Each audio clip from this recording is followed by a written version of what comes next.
സ്റ്റീഫനൊക്കെ നമ്മൾ കാണുന്നില്ലേ, കല്ലിങ്ങനെ ചീറായിട്ട് കീറി വരുമ്പോഴും ചോര ചീന്തി ഓരോ രക്തത്തുള്ളികൾ ഒരു അരുവി പോലെ ഒഴുകുമ്പോഴും ഇയാളിങ്ങനെ കൈയും വിരിച്ച് പിടിച്ച് തൊലയുയർത്തി നോക്കുകയാണ്.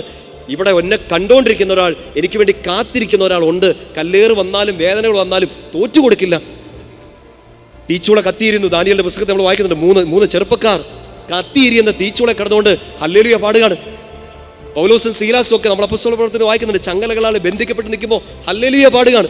നീറോ ചക്രവർത്തിയുടെ വാൾത്തുമ്പിൽ നിൽക്കുമ്പോൾ പത്രോസ് പറയാണ്, എനിക്ക് തള്ളി പറയാൻ പറ്റില്ല, ഇനി 3 തവണ തള്ളി പറഞ്ഞു, 3 തവണ എന്നെ വീണ്ടും സ്വീകരിച്ചു. സ്നേഹിക്കുന്നുണ്ടോ എന്ന് ചോദിച്ചുകൊണ്ട് how can I reject him again? എനിക്ക് എങ്ങനെ തള്ളി പറയാൻ പറ്റും? ഒന്ന് ചിന്തിച്ച് നോക്കേണ്ടതാണ് നമ്മൾ.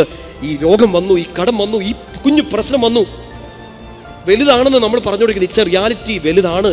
നിങ്ങളുടെ ശരീരത്തിനേറ്റ മുറിവ്, നിങ്ങളുടെ മനസ്സിനേറ്റ മുറിവ്, നിങ്ങളിപ്പോൾ കടന്നു പോകുന്ന ക്രൈസിസ്, ഇറ്റ് ഈസ് ബിഗ്. പക്ഷേ ഈ സാഹചര്യത്തിൽ ഈശോയുടെ അടുത്തുനിന്ന് മാറി നിൽക്കുകയാണോ അതോ ചേർന്ന് നിൽക്കുകയാണോ?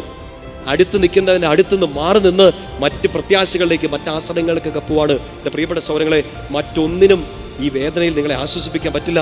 മനുഷ്യരുടെ വാക്കുകൾ കുറച്ച് നേരത്തേക്ക് നമ്മളെ നേരെ നിർത്തും. സാരമില്ലാന്ന് ഫോൺ വിളിച്ച് പറയുന്ന ഒരാൾ കുറച്ച് നേരത്തേക്ക് നമ്മളെ നേരെ നിർത്തും. പക്ഷെ അടുത്ത് വന്ന് കിടന്ന് പോയ നിന്നെ, മുട്ടയിൽ ഇഴഞ്ഞു നിൽക്കുന്ന നിന്നെ പിടിച്ച് നേരെ നിർത്താൻ ഒരാളുടെ കൂടിയേ തീരൂ. ഈശോ കൂടെ ഉണ്ടായിരുന്നു. ഇപ്പോഴും അതൊന്ന് റിയലൈസ് ചെയ്താൽ നാളെ വരുന്ന സഹനങ്ങളിൽ ഇങ്ങനെ പിടിച്ച് നിൽക്കും നമ്മൾ.